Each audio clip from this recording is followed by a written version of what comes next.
प्रधानमंत्री नरेंद्र मोदी अमेरिकी दौरा खत्म करने के बाद भारत लौट रहे हैं।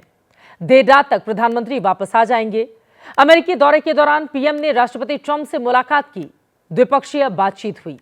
मोदी उद्योगपतियों और अधिकारियों से भी मिले। कल रात जब आप नींद की आगोश में थे, उस समय प्रधानमंत्री अमेरिका में राष्ट्रपति ट्रंप के साथ मुलाकात कर रहे थे। भारतीय समय के मुताबिक रात करीब 2:30 बजे मोदी व्हाइट हाउस पहुंचे। वहां प्रधानमंत्री का स्वागत राष्ट्रपति ट्रंप ने किया। दोनों नेता एक दूसरे के गले मिले। ट्रंप के साथ उनके मंत्रिमंडल के सदस्य भी वहां पर मौजूद रहे। गर्मजोशी के साथ मोदी ने सभी से हाथ मिलाया। इस मुलाकात के दौरान अमेरिकी राष्ट्रपति बेहद खुश दिखाई दे रहे थे। इसके बाद इस मुलाकात की एक और सबसे यादगार शानदार तस्वीर सामने आई। पीएम मोदी जब विजिटर्स डायरी में लिखने के लिए कुर्सी पर बैठे, तब राष्ट्रपति ट्रंप उनके पीछे खड़े दिखाई दिए। मोदी जब कुर्सी से उठने लगे तो डोनाल्ड ट्रंप ने मोदी को आराम से उठाने के लिए अपने हाथों से कुर्सी को पीछे किया। यह तस्वीर मोदी और ट्रंप दोनों की दोस्ती की केमिस्ट्री को खूब बयां कर रही है। इस दौरान पीएम मोदी ने राष्ट्रपति ट्रंप से अपने और भारत अमेरिका के रिश्ते को लेकर जो बातें कही हैं, उससे दुनिया के कई देशों के कान खड़े हो गए हैं। प्रधानमंत्री ने क्या कुछ कहा, पहले सुनाते हैं आपको। सिर्फ पुराना लोकतंत्र भारत, हम दोनों का मिलने का मतलब 1+1 2 नहीं, 1 और 1 11 होता है। और ये 11 की शक्ति, वो ताकत विश्व के कल्याण के भी काम आएगी।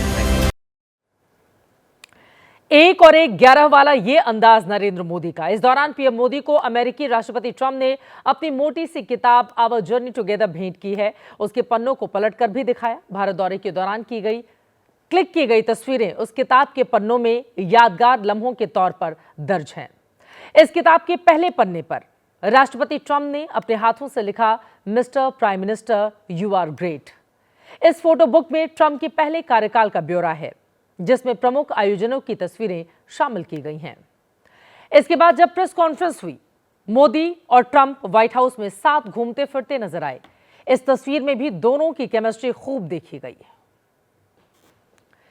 अब जनहित में बात भारत और अमेरिका के उस डील की कर लेते हैं जो पीएम मोदी का 14 साल पुराना संकल्प रहा।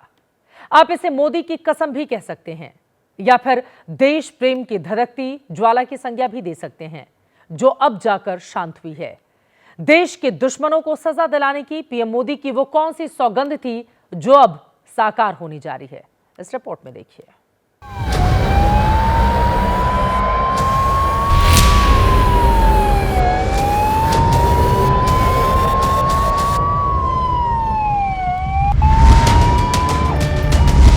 नवंबर 2008 मुंबई आतंकी हमले की ये वो तारीख है जो बीते 16 साल से हर भारतीय के सीने में खंजर सी चुभती है। सबूत और साक्ष्य होने के बावजूद मुंबई आतंकी हमलों के मास्टरमाइंड भारत की पहुंच से दूर थे। कल व्हाइट हाउस में जब पीएम मोदी पहुंचे तो दोस्त डोनाल्ड ट्रंप ने मुंबई हमले के साजिशकर्ता तहव्वुर हुसैन राणा को भारत को सौंपने का ऐलान कर दिया।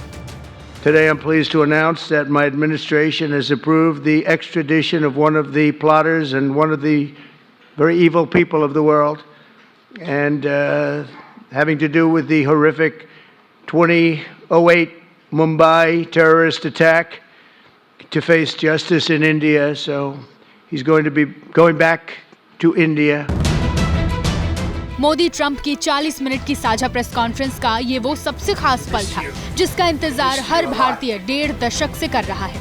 मोदी जब खुद गुजरात के सीएम थे, तब उन्होंने तहव्वुर राणा को लेकर तत्कालीन सरकार को सवालों में खड़ा किया था।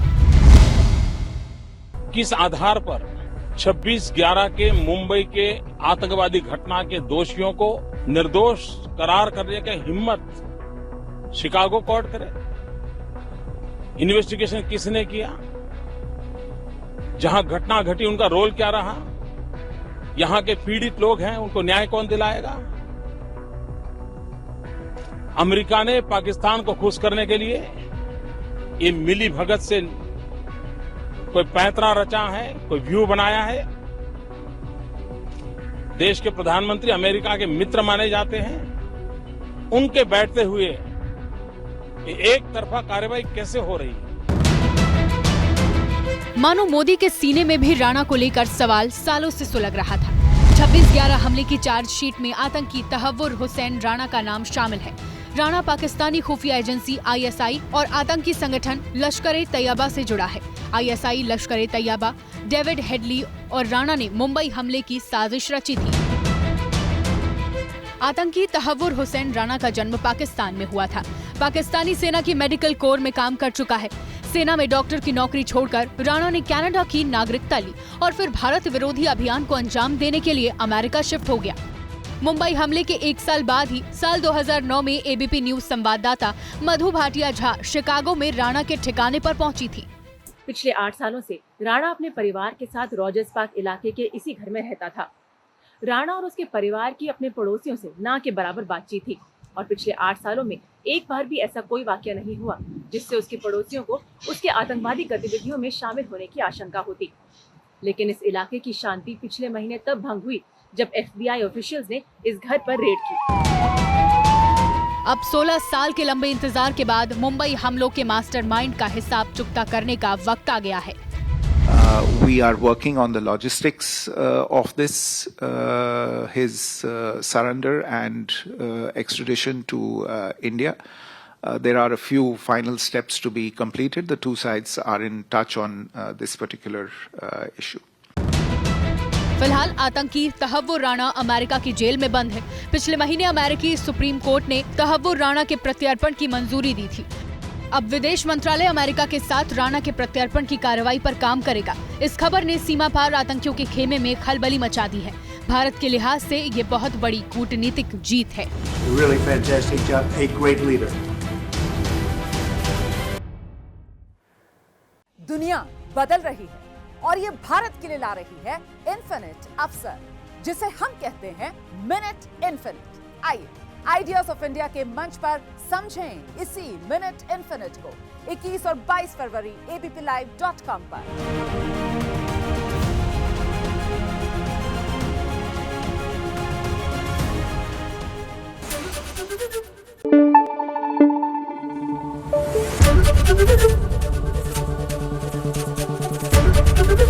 ABP न्यूज आपको रखे आगे।